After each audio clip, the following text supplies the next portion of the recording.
saudara-saudara yang dikasihi Tuhan, pagi hari ini kita kembali lagi bersama-sama untuk merenungkan firman Tuhan. Renungkan pada pagi hari ini saya memberikan tema pemahaman tentang perjalanan bangsa Israel. Kita, kalau mendengar tentang bangsa Israel sudah tidak asing lagi. Perjalanan bangsa Israel ini dimulai dari Mesir sampai ke tanah perjanjian, yaitu Kanaan, dan pada akhirnya ke Gunung Sion. Perjalanan bersejarah yang terjadi ribuan tahun yang lalu adalah sebuah gambaran dari perjalanan rohani kita sebagai orang-orang percaya dari bumi ke surga, dari bayi-bayi rohani yang baru lahir di dalam Kristus menjadi bapak-bapak dan ibu-ibu di dalam iman. Perjalanan ini merupakan suatu peta perjalanan untuk memperlihatkan kepada kita dari mana asalnya kita dan di mana kita berada sekarang dan tujuan kita itu kemana. Nah, saudara-saudara, tentu kita bisa menjawab pertanyaan-pertanyaan ini. Tiap-tiap orang di dalam Tuhan pasti dapat mengetahuinya. Ya. Dari mana kita berasal? Dulu kita bukan orang yang percaya kepada Yesus.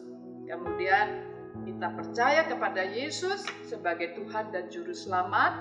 Dan kemudian kita akan terus berjalan menuju kepada kedewasaan, ya, kepada kesempurnaan. Itu adalah tujuan akhir kita, yaitu adalah our destiny, ya. Kita punya tujuan akhir. Jadi tidak bisa kalau kita kanak-kanak rohani, ya, seperti anak-anak kita itu mudah sakit hati, mudah tersinggung dan sebagainya, mudah marah, jengkel dan sebagainya.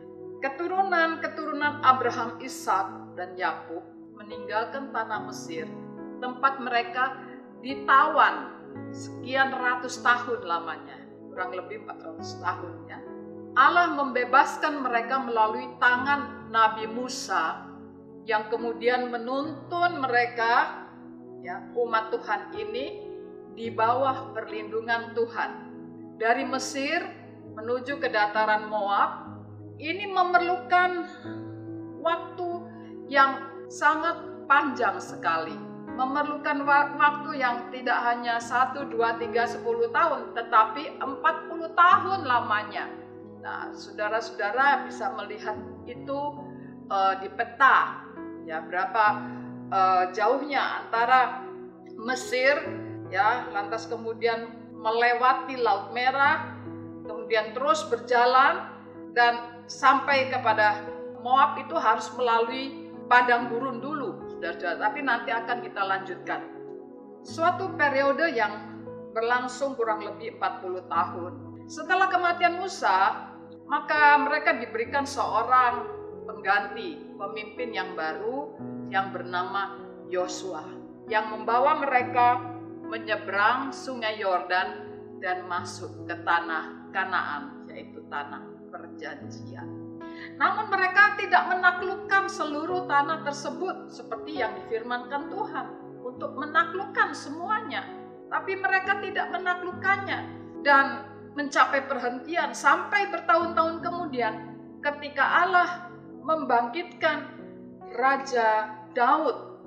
Maka Daud mengalahkan semua musuh yang ada di tanah tersebut dan memimpin bangsa Israel mencapai tempat perhentian mereka, Sion, Gunung Kudus Tuhan. Haleluya.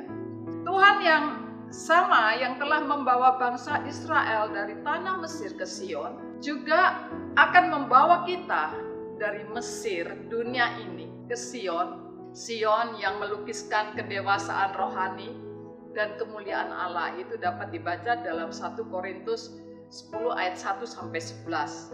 Perjalanan bersejarah itu adalah sebuah kiasan atau alegori yang menggambarkan perjalanan rohani orang-orang percaya dari pengalaman keselamatan sampai mencapai kedewasaan penuh dan tingkat pertumbuhan yang sesuai kepenuhan Kristus. Di dalam Efesus 4 ayat 13 dikatakan di dalam ayat tersebut, sampai kita semua telah mencapai kesatuan iman dan pengetahuan yang benar tentang anak Allah, kedewasaan penuh dan tingkat pertumbuhan yang sesuai dengan kepenuhan Kristus. Jadi sebagai orang-orang yang percaya pada Tuhan, kita tidak boleh stagnan. Kerohanian kita harus progresif, harus maju dari kanak-kanak menjadi anak muda, kemudian menjadi dewasa di dalam Tuhan. Itu adalah kehendak Tuhan bagi kita. Setelah seseorang ditebus anak domba dan mengenal Tuhan Yesus sebagai juru selamat, ia memulai suatu perjalanan Tuhan. Maksudnya memulai suatu perjalanan, dan tujuan terakhirnya adalah Gunung Sion. Tetapi sebelum mereka sampai di Gunung Sion rohani, ada banyak hal yang harus mereka lewati terlebih dahulu. Itu sebuah gambaran di dalam 1 Korintus 10 ayat 2, yaitu baptisan air. Untuk menjadi pengikut Musa, maka mereka semua telah dibaptis dalam awan dan dalam laut. Kata-kata 1 Korintus 10 ayat 2. Lalu ia terus maju dari sini ke Gunung Sinai yang melambangkan baptisan Roh Kudus. Setelah itu melewati pengalaman padang gurun. Mereka harus mengalami pengalaman padang gurun. Saudara tahu kan padang gurun itu adalah suatu tempat yang tidak enak. Kalau boleh saya berikan contoh di dalam Mazmur 84, seperti lembah baka. Saudara-saudara, perjalanan di padang gurun itu seperti melewati lembah baka atau lembah air mata, saudara-saudara. Dan ini sangat tidak menyenangkan. Keadaan-keadaan yang kritis dialami oleh mereka selama mereka ada di padang gurun. Mereka berjalan 40 tahun kurang lebih. Banyak sekali sungutan karena ada banyak kesulitan-kesulitan yang mereka alami di sana. Dan selalu mereka menyalahkan Musa sebagai pemimpin mereka. Nah, saudara-saudara, tetapi di dalam Mazmur 84 ini, di situ dikatakan mereka akan melewati lembah baka. Mereka kuat menghadapinya. Karena apa? Karena mereka memperoleh kekuatan itu di dalam Tuhan. Kalau saudara baca di dalam Mazmur 84 ayat 1 sampai yang ke-9 kalau tidak salah, ya di situ dikatakan mereka bersukacita dan menjadikan lembah baka itu menjadi lembah yang penuh dengan air, ya, lembah yang didirus oleh air, ya. Jadi air di sini berkata tentang berkat-berkat Tuhan yang luar biasa. Dan itu diberikan kepada anak-anak Tuhan karena mereka sudah bisa mengalahkan padang gurun itu, yaitu kesulitan-kesulitan yang mereka temui di sana. Saudara-saudara, marilah kita minta selalu kekuatan dari Tuhan supaya kita dapat melewati padang gurun dunia ini yang banyak sekali persoalan hidup sampai kita menjadi pemenang. Haleluya. Kita akan berdoa.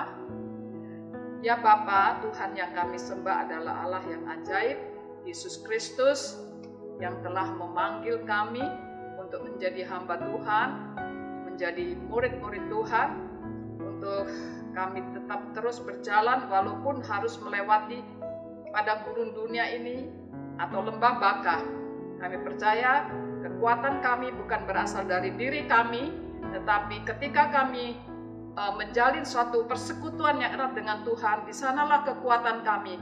Dan karena kekuatan Tuhanlah kami bisa melewati segala permasalahan, penderitaan, air mata yang kami alami di dalam dunia ini. Tuhan kiranya memberkati umat-umat, berkati kami semua. Dalam nama Tuhan Yesus Kristus kami